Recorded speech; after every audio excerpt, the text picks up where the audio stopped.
예전에 제가 어떤 권사님 병문안을 간 적이 있었어요.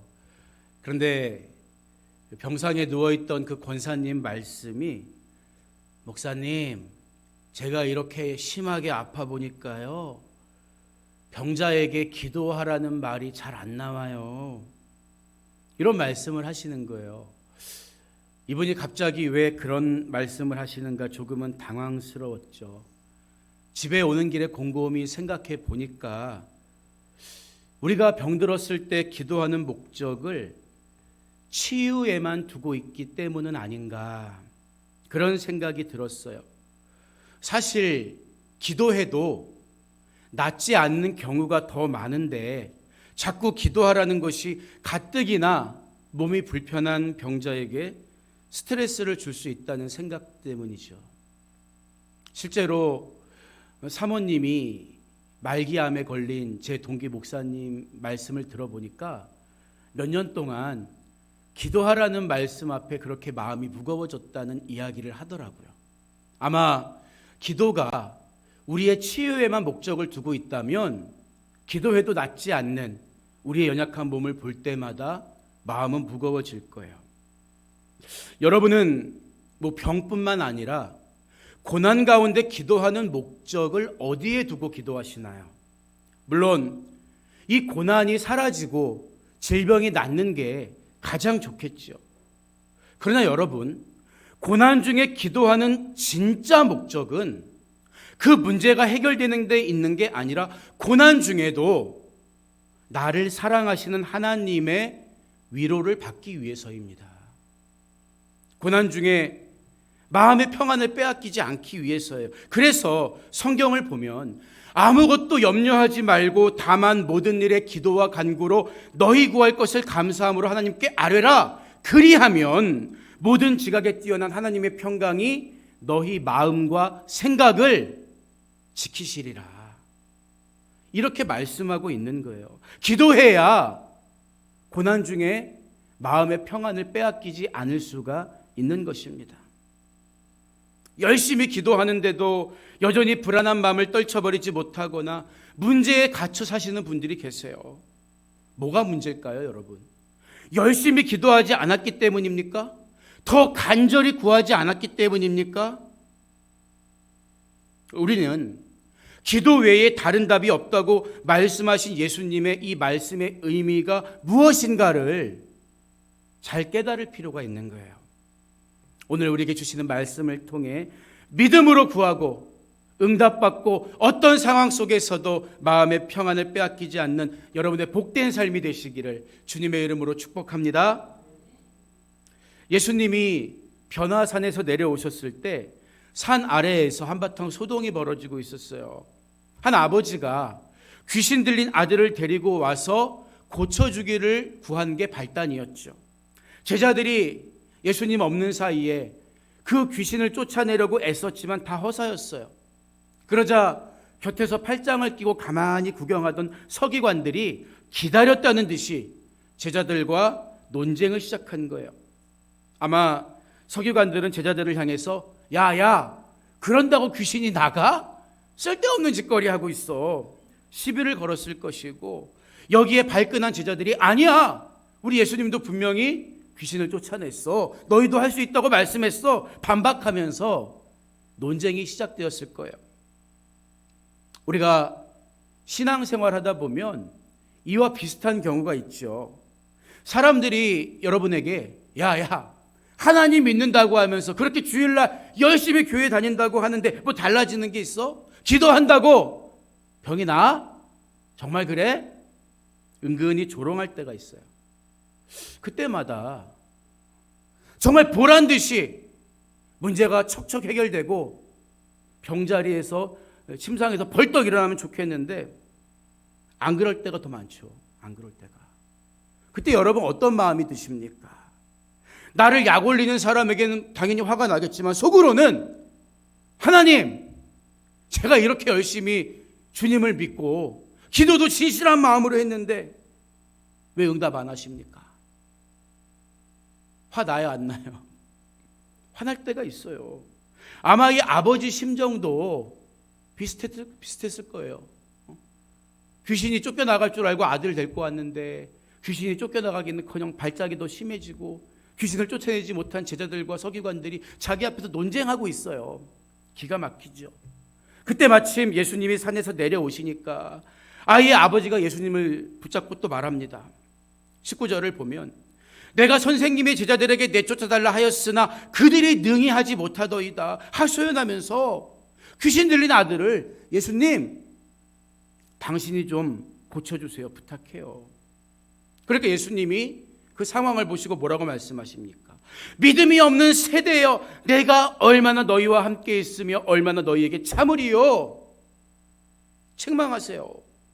똑같은 사건이 기록된 마태복음을 보면 믿음이 없고 패역한 세대여, 내가 얼마나 너희와 함께 있으며 얼마나 너희에게 참으리요.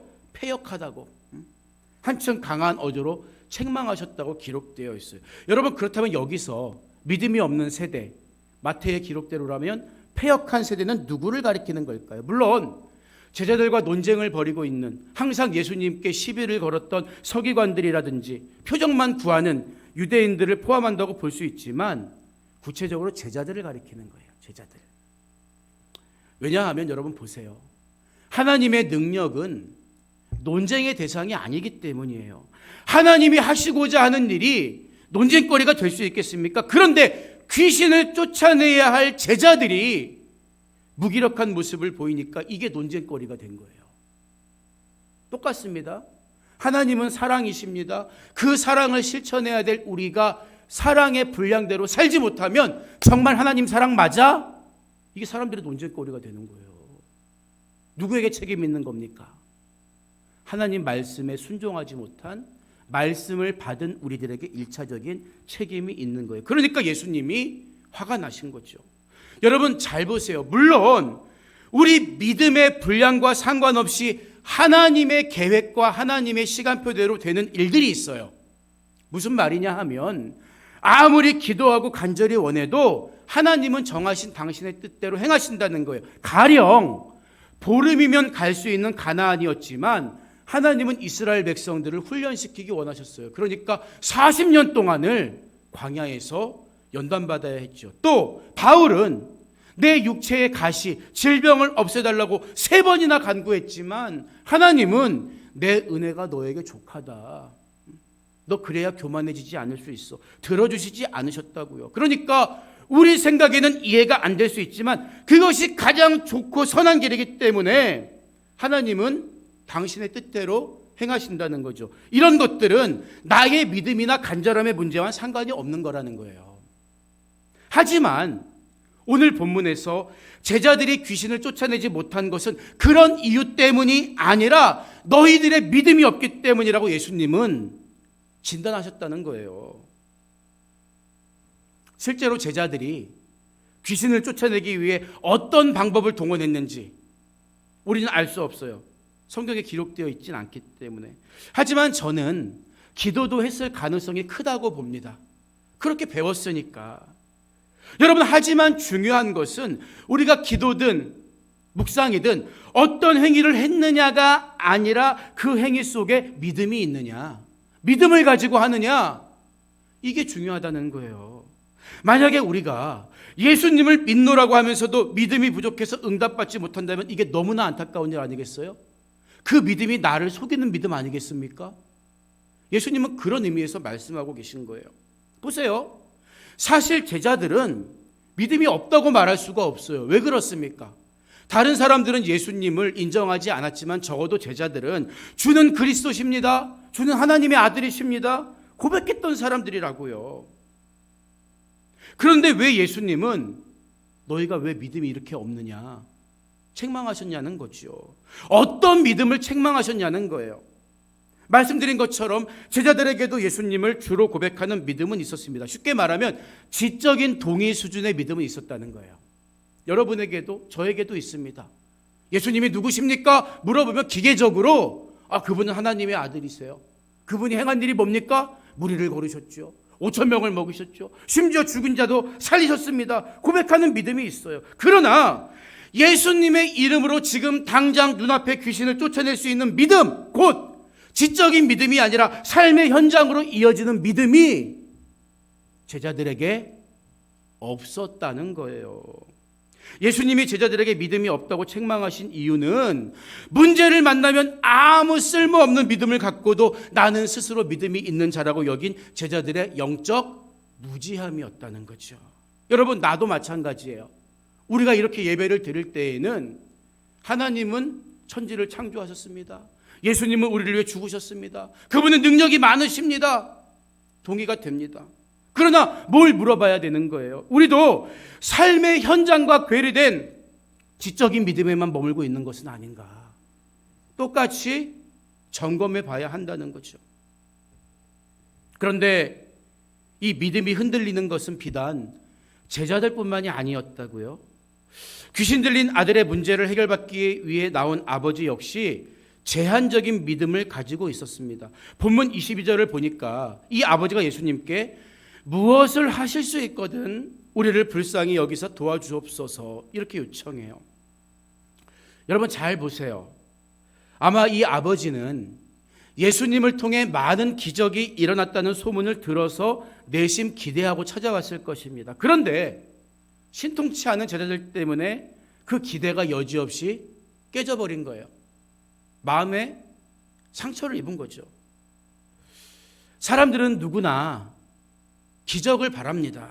자녀의 문제, 질병의 문제, 물질의 문제, 내 힘으로 해결할 수 없는 얼마나 많은 문제와 고난들이 우리 인생을 가로막는 장애물이 됩니까? 그때마다 우리는 기적을 원한다고요. 그런데도 어떤 분들은 전적으로 하나님께 기도하고 의지하려고 하지 않습니다. 왜 그래요? 내가 지난번에도 기적을 바라고 기도했는데 기도해봐도 내 뜻대로 안 될 때가 더 많아. 그러다 보니까 기도해도 또 내 뜻대로 안 되는 게 나를 실망시킬까 봐, 내 자신이 초라해질까 봐 미리 거리를 두는 거죠. 그래서 기도도 안 하고 하나님이 어차피 하나님 뜻대로 하시겠지, 하나님 마음대로 하세요, 이게 믿음이라고 오해하는 분들도 있어요. 여러분, 이것은 믿음이 아니에요. 지금 이 아버지 마음이 그렇다고요. 여러분, 기도 그렇게 하면 안 됩니다. 우리가 하나님이 무엇을 원하시는지 그 아버지의 뜻을 다 알 수는 없지만 기도하는 입장에서는 내 문제를 하나님이 해결해 주실 수 있다는 분명한 믿음을 가지고 죽을 각오로 덤벼들어야 하는 거예요. 여러분 생각해 보세요. 여러분의 자녀가 다 죽어가는데 살리든지 죽이든지 하나님 뜻이니까 하나님 마음대로 하세요, 이렇게 기도하는 부모 있을까요? 없어요. 하나님 살려주세요. 하나님 살려주세요. 우리는 하나님의 응답이 있을 때까지 전심으로 기도해야 합니다. 그때 하나님이 응답을 주시면 내 뜻대로 되지 않아도 넘어지지 않을 수가 있는 거예요. 하나님이 주시는 평안과 위로와 안식을 누릴 수 있다고요. 이게 기도하는 진짜 목적이에요. 내가 원하는 내 뜻대로 되지 않을지라도 기도해야, 전심으로 붙잡고 매달려야 하나님이 주시는 위로와 평강을 빼앗기지 않을 수 있다고요. 그런데 대부분의 사람들이 기도하면 이 문제가 없어지거나 모든 게 내 뜻대로 된다는 생각만 하기 때문에 기도해도 안 되는데요, 간절히 기도하지 않아요. 그러나 간절히 기도하면 하나님은 직접적으로 응답을 주시기도 하지만 그 문제가 해결되지 않아도 내 마음속에 하나님의 더 큰 그림이 있을 거야. 하나님의 뜻이 있을 거야. 실망하고 무너지지 않게 붙잡아주는 거야. 그때 평안이 찾아오는 것이지, 기도하지 않고 하나님이 알아서 하시겠지, 점점 믿음이 후퇴할 수밖에 없는 거예요. 예수님은 이 아버지의 타협하는 마음을 간파하신 거죠. 할 수 있거든, 할 수 있거든. 할 수 없으면 어쩔 수 없고요. 그래서 본문 23절을 보면 뭐라고 말씀하십니까? 할 수 있거든이 무슨 말이냐? 믿는 자에게는 능히 하지 못할 일이 없느니라. 이렇게 말씀하세요. 속으로는 세상의 방법, 돈과 권력과 명예를 더 의지하면서 하나님도 한번 믿어보면 어떨까? 기도도 한번 받아보면 어떨까? 그거 진짜 믿음이 아니라는 거예요. 하나님은 우리 중심을 아시기 때문에 절대 우스운 취급을 당하지 않습니다. 만홀히 여김을 받지 않는다 그랬어요. 우리 중심을 아시는 하나님은 그런 믿음의 기도에 반응하지 않으십니다. 예수님은 식어버린 이 아버지의 마음을 일찍이 간파하신 거죠. 여러분, 그런데 여기서 우리가 아주 주의해야 될 말씀이 있어요. 예수님이 지금 이 아버지에게 뭐라고 응답하십니까? 믿는 자에게는 능히 하지 못할 일이 없느니라. 믿는 자에게는. 믿는 자라는 말이 지금 현재형으로 쓰였어요. 이 아버지가 과거에 어떤 믿음의 체험과 경험을 가지고 있었는가, 얼마나 신실한 사람이었는가, 이거 물어보시는 게 아니에요. 예수님은 지금 네가 가질 수 있는 믿음, 그 믿음 가지고 있는 믿는 자에게는 능히 하지 못할 일이 없어, 이 말씀하셨다고요. 여러분 보세요. 제자들이 왜 책망받았습니까? 그들은 평소에 믿음이 있는 사람 같았어요. 그러니까 자기 직업도 팽개치고 예수님 쫓아다니는 사람 아닙니까? 그런데 어떤 믿음이 없었습니까? 지금 꺼내 보일 수 있는 믿음이 없는 거예요. 삶의 믿음이 없는 거예요. 주님을 믿고 기도하면 귀신도 쫓겨나간다는 이 믿음이 없었던 거죠. 그러니까 예수님 말씀도 믿는 자에게는 지금 그 믿음 가지면, 지금 그 믿음 회복하면 능력을 볼 거야, 이 말씀이라는 거죠. 예수님이 이렇게 말씀하시니까 이 아버지의 반응이 어떻습니까? 자기의 중심을 간파한 예수님의 꾸짖음에 변명하지 않고 즉시 내가 믿나이다, 나의 믿음 없는 것을 도와주세요. 예수님이 말씀하신 지금 그 믿음, 나 부족해요, 인정해요. 그러니까 그 믿음 가지게 도와주세요. 여러분, 얼마나 솔직하고 담백한 고백입니까? 지금 그 믿음 내가 가질 수 있도록 도와달라는 거예요. 자존심 내려놓고 주님, 나 그 믿음 갖게 도와주세요 기도했더니 보세요, 문제가 해결되기 시작하잖아요. 25절 이하를 보면 예수께서 무리가 달려와 모이는 것을 보시고 그 더러운 귀신을 꾸짖어 이르시되 말 못하고 못 듣는 귀신아, 내가 내게 명하노니 그 아이에게서 나오고 다시 들어가지 말라 하시매. 말 못하고 못 듣는 귀신에게 이렇게 꾸짖는데 어떻게 알고 떠나갑니까? 귀신은 영적 존재이기 때문에. 귀신이 소리 지르며 아이로 심히 경련을 일으키게 하고 나가니 그 아이가 죽은 것 같이 되어 많은 사람이 말하기를 죽었다 하나 예수께서 그 손을 잡아 일으키시니 이에 일어서니라. 이렇게 이야기하죠. 믿음 없는 나, 할 수 없는 나를 깨끗이 인정하고 믿음 달라고 주님이 일하시라고 기도했더니 응답이 임한 거예요. 이런 응답을 경험하는 여러분의 복된 삶이 되시기를 주님의 이름으로 축복합니다. 이 일이 있은 후에 제자들이 예수님께 물어봐요. 우리는 어찌하여 능히 그 귀신을 쫓아내지 못하였나이까? 아마 이 구절로 볼 때 우리도 기도했는데 왜 안 됐을까요? 이런 의도를 갖고 물어봤을 가능성이 커요. 근데 예수님이 뭐라고 대답하십니까? 나는 하나님의 아들이고 니들은 인간이니까 안 되지, 이렇게 대답하신 게 아니라 29절을 보면 기도 외에 다른 것으로는 이런 종류가 나갈 수 없느니라, 이렇게 대답하세요. 우리는 지난 시간 마귀에게 시험 받기 전 40일을 금식하시고 굶주리면서 열심히 기도하신 예수님의 모습을 보았습니다. 예수님은 시험 받기 전에 기도하신 거예요. 기도해야 시험을 이길 수 있는 거예요. 하지만 문제를 만났을 때도 기도해야 합니다. 아이고, 내가 기도 안 해가지고 이 문제가 찾아왔구나, 낙심하면 안 돼요. 비록 기도 못했을지라도 문제 앞에서도 기도할 때 그 문제가 해결받을 수 있기 때문이죠. 그런데 말씀드린 것처럼 제자들도 기도했을 텐데 왜 예수님 또 기도를 얘기하실까? 오늘 사건과 동일한 말씀이 기록된 마태복음 17장을 보면요, 왜 우리는 못 쫓아냈습니까? 이 제자들의 질문에 대한 예수님의 대답이 조금 달라요. 마태복음 17장 20절을 보면 예수님은 너희 믿음이 작은 까닭이다, 믿음이 작은 까닭이다, 이렇게 말씀하세요. 그리고 계속해서 이르시기를 만일 너희에게 겨자씨 하늘만큼만, 믿음이 겨자씨 하늘만큼만 있어도 이 산을 명하여 여기서 저기로 옮겨지라 하면 옮겨질 것이요 또 너희가 못할 것이 없으리라. 이렇게 대답하셨다는 거지요. 그러니까 기도하지 않았기 때문이다.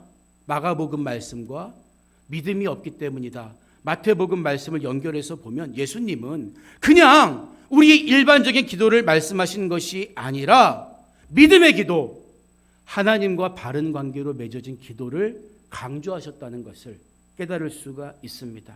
그러니까 기도를 안 하는 것도 문제지만 어떤 기도를 드리느냐가 더 중요하다는 거죠. 우리가 기도에 실패하는 이유는 기도하는 중에 하나님이 주시는 믿음이 임하지 않기 때문입니다. 여러분의 기도 속에 하나님의 믿음이 임할 때 기적이 일어나는 거예요. 그래서 예수님은 그 겨자씨만한 믿음이라도 산을 옮길 수가 있다고 단언하신 것입니다. 그때부터는 문제가 크게 보이는 게 아니라 문제보다 더 크신 하나님이 보이기 시작한다고요. 마음에 있던 두려움과 근심이 물러가고 평안이 찾아옵니다. 바로 이것이 진정한 믿음의 기도의 능력이라는 거예요. 그래서 우리도 본문에 나온 아버지처럼 나 믿음 없이 기도했어요. 나의 믿음 없음을 도와달라고 기도해야 되는 거예요. 여러분, 그러면 믿음의 기도란 뭘까요? 어떤 게 믿음의 기도입니까? 형식적인 기도? 무조건 오래 하는 기도? 어떤 황홀하고 무아지경에 들어간 상태의 기도? 이런 기도가 믿음의 기도가 아닙니다. 첫 번째로 믿음의 기도는 나의 기도를 듣는 대상인 하나님을 정확하게 겨냥해서 하는 기도예요. 중언부언하는 기도가 아니라. 그러니까 예수님이 제자들에게 기도를 가르쳐 주실 때도 첫 마디가 뭡니까? 하늘에 계신 우리 아버지요. 우리 기도를 듣고 응답하실 능력이 있는 하나님 아버지를 정확하게 겨냥해서 기도해야지 무슨 어디 하나 얻어 걸리면 좋다는 식으로 기도하면 안 되는 거예요. 나는 할 수 없지만 하나님은 하실 수 있습니다. 이것을 인정하고 하나님을 향해 드리는 기도가 믿음의 기도죠. 두 번째로 하나님의 선하심을 믿고 맡기는 기도가 믿음의 기도입니다. 잠언 28장 26절을 보면 자기의 마음을 믿는 자는 미련한 자요 지혜롭게 행하는 자는 구원을 얻을 자니라, 이렇게 이야기하고 있어요. 우리는 종종 기도한다고 하면서도 내 마음의 소원만을 반복적으로 말할 때가 있습니다. 그래서 내가 바라는 것을 더 강력하고 분명하게 끈질기게 하나님께 요구하면 보좌가 움직인다 그러나 역사가 일어나리라 생각하는데, 여러분, 이게 잠언에서 경고하는 자기 마음을 믿는 미련한 것입니다. 내 사정과 형편을 나보다 더 잘 아시는 하나님을 신뢰하면서 하나님이 보여주시는 길이 내가 원하는 길보다 더 좋다는 것을 인정하고 믿고 드리는 기도가 믿음의 기도라는 거예요. 내 바램을 구하지 말라는 말이 아닙니다. 그런데 어떤 분들은 이거를 내가 더 간절하게 안구해서 응답이 더디 오나 오해를 할 때가 있어요. 아니다. 하나님 보실 때에는 이게 더 좋은 길이야. 기도를 믿음의 기도가 아니라 내 육신의 생각으로만 기도하니까 그 마음을 깨닫지 못하는 거예요. 왜 기도하는데 마음의 근심 걱정이 떠나지 않겠습니까? 하나님을 신뢰하고 의지하는 믿음의 기도를 드리지 않기 때문이에요. 여전히 내 생각과 바램만 가지고 기도하기 때문입니다. 여러분, 오늘 예수님 앞에 나온 아버지처럼 나의 부족함을 인정하고 내가 믿나이다, 나의 믿음 없는 것을 도와주소서, 우리도 똑같이 구해야 하는 거예요. 기도해야 믿음이 자랄 수 있습니다. 믿음이 자라야 그리 아니하실지라도 감사하고 내 마음의 평안을 빼앗기지 않고 하나님의 선하심을 찬양할 수가 있는 거예요. 오늘 말씀을 마무리합니다. 미국 서부에 있는 네바다 사막에는 성장하는 습성이 전혀 다른 두 종류의 나무가 살고 있어요. 바로 텀블위즈라는 나무와 조슈아 트리라는 나무지요. 회전초라고도 불리는 텀블위즈는 축축한 곳을 만나면 즉시 실뿌리를 내리고 살지만 습기가 말라 없어지면 뿌리를 포기하고 말 그대로 바람에 이리저리 굴러다니는 나무입니다. 반대로 조슈아 트리는 척박한 사막에 깊고 넓게 뿌리를 내리는데 어떤 나무를 보면 뿌리가 무려 11m까지 뻗어간다고 해요. 비록 1년에 3.8cm밖에 자라지 못하지만 무려 1000년을 사는 나무가 조슈아 트리라고 합니다. 이 조슈아란 성경에 나오는 여호수아의 영어식 표기지요. 이 나무의 생김새가 마치 여호수아가 하늘을 향해 팔을 벌리고 기도하는 모습을 연상하게 한다고 해서 붙인 이름이라고 해요. 조슈아 트리, 여호수아 트리. 세상에는요, 이리저리 굴러다니는 텀블위즈와 같은 인생을 사는 사람이 있는가 하면 조슈아 트리 같은 삶을 사는 이들도 있습니다. 우리 신앙인은 텀블위즈가 아니라 조슈아 트리처럼 살아야 하는 거예요. 메마르고 척박한 땅에서 조슈아 트리가 1000년 이상 살 수 있는 이유는 뿌리를 깊이 내리기 때문입니다. 광야와 같은 이 세상에서 신앙의 뿌리를 내리는 것은 기도밖에 없어요. 기도해야 믿음이 자랄 수 있습니다. 믿음으로 끝까지 하나님이 주시는 위로와 평안을 구하시기 바랍니다. 그럼으로써 한 주간 여러분의 삶 속에 하나님과 동행하는 자유와 기쁨이 넘쳐나시기를 주님의 이름으로 축복합니다.